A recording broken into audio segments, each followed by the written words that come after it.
नमस्कार, daily line के news file bulletin में आपका स्वागत है। मेरा नाम प्रशांत है। इस बुलेटिन में हम आपको बताने वाले हैं पीएम मोदी ने परिवारवाद को लेकर विपक्ष पर क्या निशाना साधा है और बताएंगे एमपी में राहुल गांधी को बीजेपी कार्यकर्ताओं ने क्या कह दिया। इसके साथ ही जानेंगे कोलकाता हाईकोर्ट ने शेख शाहजहां केस को किस एजेंसी को ट्रांसफर करने के लिए कहा है। लेकिन उससे पहले एक नजर डालते हैं आज की हेडलाइंस पर। पीएम मोदी ने परिवारवाद को लेकर विपक्ष पर साधा निशाना। कहा, सत्ता में रहते हुए भ्रष्टाचार करके अपनी कोठियां बनवाई, मैंने आज तक अपना घर भी नहीं बनवाया। डीएमके सांसद ए राजा का विवादित बयान। कहा, देश में कई परंपराएं और संस्कृतियां, इसलिए भारत एक देश नहीं बल्कि उपमहाद्वीप है। आईएसआईएस से जुड़े बेंगलुरु कैफे ब्लास्ट के तार। एनआईए ने 7 राज्यों में 17 ठिकानों पर की छापेमारी।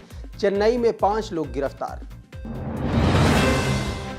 राहुल गांधी ने उज्जैन में महाकाल के किए दर्शन। रोड शो में बीजेपी कार्यकर्ता ने राहुल गांधी को दिया आलू। कहा, सोना बनाओ। राहुल बोले, अगली बार लेकर आऊंगा। स्मृति ईरानी ने राहुल गांधी को दिया चैलेंज। कहा, यूपीए और नरेंद्र मोदी सरकार के कार्यकाल पर करें डिबेट। बीजेपी कार्यकर्ता के सामने भी नहीं टिक पाएंगे राहुल। और अब शुरू करते हैं आज की बड़ी और अहम खबरों का सिलसिला। उत्तर प्रदेश की योगी कैबिनेट का आज विस्तार हो गया। मंत्रिमंडल में 4 नए चेहरों ने मंत्री पद की शपथ ली। राज्यपाल आनंदीबेन पटेल ने चारों को शपथ दिलाई। इनमें से सुभाषपा अध्यक्ष ओपी राजभर और भारतीय जनता पार्टी के नेता दारा सिंह चौहान को कैबिनेट मंत्री बनाया गया। साहिबाबाद से भाजपा विधायक सुनील शर्मा और रालोद के दलित नेता अनिल कुमार को राज्य मंत्री का पद दिया गया है। बता दें कि योगी सरकार के दूसरे कार्यकाल का शपथ ग्रहण 25 मार्च 2022 को हुआ था। योगी कैबिनेट में 52 मंत्रियों ने उस वक्त शपथ ली थी। इसमें 18 कैबिनेट मंत्री, 14 राज्य मंत्री स्वतंत्र प्रभार और 20 राज्य मंत्री हैं। और अब बात करते हैं आज की अगली बड़ी खबर की। प्रधानमंत्री नरेंद्र मोदी आज यानी कि 5 मार्च को फिर तेलंगाना पहुंचे। उन्होंने यहां पर सबसे पहले सिकंदराबाद के श्री उज्जैनी महाकाली मंदिर में पूजा अर्चना की। इसके बाद उन्होंने संगारेड्डी में 7200 करोड़ की योजनाओं का उद्घाटन किया। इस मौके पर उन्होंने रैली को संबोधित करते हुए विपक्ष पर निशाना भी साधा। परिवारवाद को लेकर पीएम मोदी ने कहा कि मैं उनकी आंखों में इसलिए चुभ रहा हूं क्योंकि मैं उनके सैकड़ों हजारों रुपयों के घोटालों की पोल खोल रहा हूं। पीएम मोदी ने कहा कि मैं इनके परिवार के खिलाफ, परिवारवाद के खिलाफ बोल रहा हूं। मैंने इन पर व्यक्तिगत आरोप नहीं लगाए हैं जिस पर वो कहने लगते हैं कि मोदी का परिवार ही नहीं है। पीएम मोदी ने कहा कि विपक्ष के लोगों ने सत्ता में रहते हुए भ्रष्टाचार के लिए जमीन आसमान बेच दिए और अपनी कोठियां बनवाई। मैंने आज तक अपना घर भी नहीं बनवाया है। मैं गुजरात का मुख्यमंत्री और अब देश का प्रधानमंत्री रहते हुए अब तक 150 करोड़ के गिफ्ट नीलाम कराकर जनता की सेवा में खर्च कर दिए। और अब बात करते हैं आज की एक और बड़ी खबर की। डीएमके सांसद ए राजा ने एक बार फिर विवादित बयान दिया है। उन्होंने कहा है कि भारत एक देश नहीं है और ना ही कभी था। उन्होंने कहा कि एक देश का मतलब होता है एक भाषा, एक संस्कृति और एक परंपरा, तब उसे देश कहा जाता है। जानकारी के मुताबिक ए राजा ने यह बयान 3 मार्च को तमिलनाडु के मुख्यमंत्री एमके स्टालिन के जन्मदिन के मौके पर कोयम्बटूर में दिया। ए राजा ने कहा कि भारत में कई परंपराएं और संस्कृतियां हैं। तमिलनाडु में एक भाषा, एक संस्कृति है। ये एक देश है। मलयालम एक भाषा है और उनका एक राष्ट्र है। ओडिशा एक देश है, वहां एक भाषा है। केरल एक अलग, दिल्ली में अलग भाषा और संस्कृति है। यह सारे देश मिलकर भारत को बनाते हैं। इसलिए भारत एक देश नहीं है बल्कि एक उपमहाद्वीप है। और अब बढ़ते हैं आज की एक और अगली बड़ी खबर की ओर। मध्य प्रदेश में कांग्रेस की भारत जोड़ो न्याय यात्रा का आज 5 मार्च को चौथा दिन था। राहुल गांधी ने आज उज्जैन में बाबा महाकाल के दर्शन किए।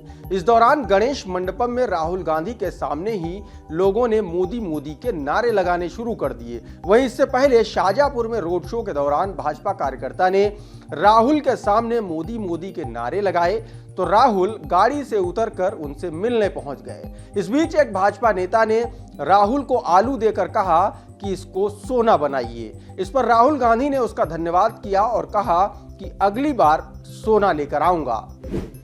और अब बढ़ते हैं आज की एक और अगली बड़ी खबर की ओर। केंद्रीय मंत्री स्मृति ईरानी ने कांग्रेस सांसद राहुल गांधी को एक बड़ा चैलेंज कर दिया है। उन्होंने राहुल गांधी को यूपीए और नरेंद्र मोदी सरकार के कार्यकाल पर डिबेट करने की चुनौती दी है। स्मृति ने कहा है कि कांग्रेस के यूपीए और मोदी शासन के 10 साल में क्या अंतर है, इस पर चर्चा होनी चाहिए। उन्होंने ये बात 4 मार्च को महाराष्ट्र के नागपुर में नमो युवा महासम्मेलन में कही। ईरानी ने आगे कहा कि अगर मैं इस बारे में राहुल गांधी से बहस करने को कहूंगी तो वो नहीं आएंगे।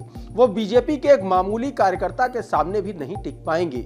मैं गारंटी देती हूं कि अगर बीजेपी का कोई भी कार्यकर्ता राहुल गांधी के सामने बोलना शुरू कर दे तो उनकी बोलने की ताकत खत्म हो जाएगी। और अब बात करते हैं आज की एक और बड़ी खबर की। कलकत्ता हाईकोर्ट ने आज 5 मार्च को शेख शाहजहां केस की सुनवाई की। कोर्ट ने शाहजहां केस को अब सीबीआई को सौंप दिया है। कलकत्ता हाईकोर्ट ने कहा है कि इस केस से जुड़े सभी कागजात और शाहजहां शेख को तुरंत सीबीआई को सौंप दिया जाए।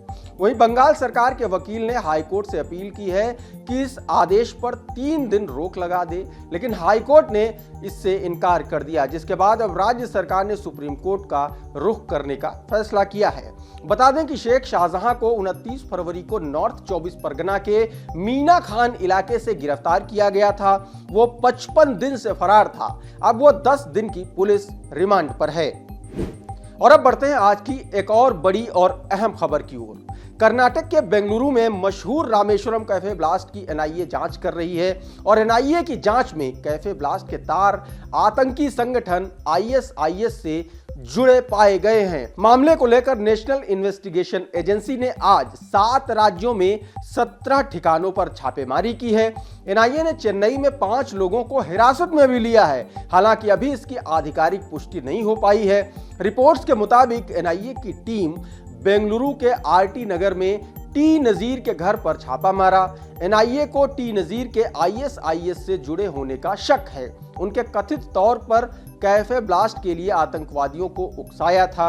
वहीं इन छापों में गोलियां और ग्रेनेड्स बरामद हुए हैं। जुनैद नाम का शख्स रामेश्वरम कैफे ब्लास्ट का मास्टरमाइंड माना जा रहा है।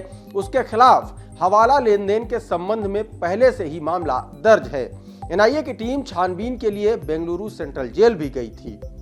आज के न्यूज फाइल के बुलेटिन में फिलहाल इतना ही, लेकिन आप बने रहिए डेली लाइन के साथ।